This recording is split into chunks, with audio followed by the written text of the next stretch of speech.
तो नमस्कार देवी और सज्जनों, आज अपन बात करेंगे डिज्नी प्लस की हाल ही में रिलीज हुई वेब सीरीज वंडर मैन के बारे में।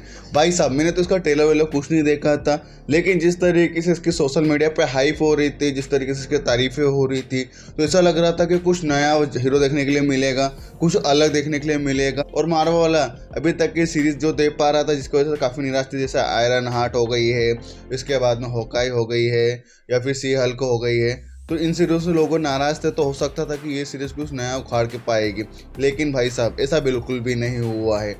मतलब जिस तरीके से इसका नाम है वंडर मैन, तो ऐसा लग रहा था कि भाई हाईली एक्शन देखने के लिए मिलेगी, सुपर पावर देखने के लिए मिलेगी, जो जो अपन मार्वल के नाम से सोच लेते हैं वो सब कुछ देखने के लिए मिलेगा ऐसा लगता है।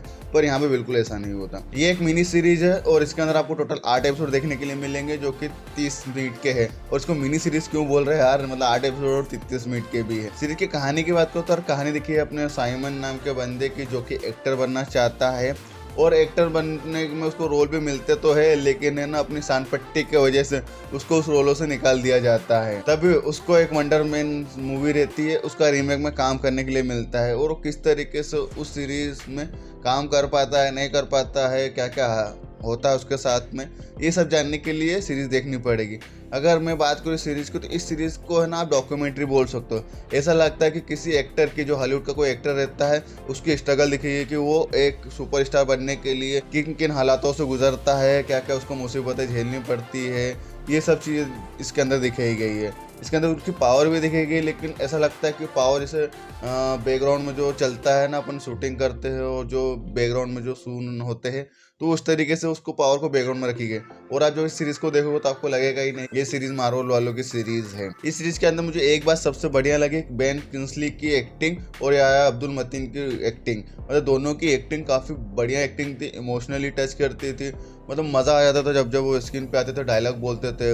मतलब याया अब्दुल मतीन के चेहरे पे एकदम ऐसा लगता था कि नहीं यार ये स्ट्रगल एक्टर है, और क्या क्या एक एक्टर बनने के लिए क्या क्या मुसीबतें झेल रहा है। मतलब आप ब्लैक मेंटा के बाद में इसको देखोगे ना यहाँ पर, तो आपको बिल्कुल डिफरेंट ही रोल लगेगा, आपको और कोई बंदा ये लगेगा। बाकी बेन किंग्सली की एक्टिंग काफ़ी बढ़िया लगी, मुझे मज़ा आया था उनको देखने के बाद। मतलब मैंडरिन के बाद में जब वो यहाँ पर दिखते हैं, तो ऐसा लगता है कि यार वो नहीं गलत होते हुए भी उसको हमेशा टेररिज्म घोषित कर दिया जाता है। जिस भी कंट्री में आता है वहाँ पर उसको गिरफ्तार किया जाता है। दूसरी चीज़ मुझे अच्छी लगी थी सीरीज़ की कि भैया भाई के प्रति भाई का प्यार। मतलब यार भाई कितने भी झगड़ा कर ले, कितना भी कुछ बोल ले, कितना भी नुकसान कर ले, लेकिन एन वक्त पे जब ज़रूरत होगी, आवश्यकता पड़ेगी, तो भाई काम में आएगा। वो बाकी इसके अंदर जैसे वो बताया गया डैमेज कंट्रोल वालों का भी, तो यार मेरे को वो समझ में नहीं आया। जब आपने पुरानी सीरीज में या फिर किसी भी पुरानी मूवीज़ के अंदर डैमेज कंट्रोल को ये नहीं दिखाया गया है कि वो सुपर पावर वाले बंदों को पकड़ती है और जेल में डाल देती है, लेकिन यहाँ पर बता दिया गया है। एकदम लॉजिकली लगता ही नहीं है, एकदम ऐसा लगता ही नहीं कि जो डैमेज कंट्रोल रहती है वो पहले दूसरी मूवीज और सीरीज में दिखाया गया है कि वो है ना मलबा उठाती है, जो भी एलियंस टेक्नोलॉजी होती है उनको रखती है अपने पास में, और कहीं नहीं घोषित किया गया कि भैया जिनका सुपर पावर रहते हैं, सुपर विलन रहते हैं, तो वो इनको पकड़ के जेल में डालेगी। तो ओवरऑल देखा जाए तो सीरीज़ ठीक ठाक है। जिनको डॉक्यूमेंट्री टाइप की सीरीज़ पसंद आती है वो इसे देख सकते हैं, और जिनको सुपर पावर्स मार्वल की मूवीज़ पसंद है और जो इस टाइप की सीरीज़ नहीं देखना चाहते तो इसको अवॉइड कर सकते हैं। ऐसा कुछ खास है नहीं। बस इसके अंदर खास ये है कि जैसे once upon time in Hollywood में कैसे मूवीज़ के नाम लिए गए हैं बीच बीच में, तो वैसे वैसे इन मूवीज़ में भी नाम लिए गए हैं। तो चलिए, समय हो गया जाने का, मिलता है किसी और नए वीडियो में। और अगर आपने सीरीज़ देख ली तो आप मुझे बताइए कि आपको ये सीरीज़ कैसी लगी, अच्छी लगी कि नहीं लगी। तो मिलते हैं अगले वीडियो में, जब तक के लिए जय हिंद।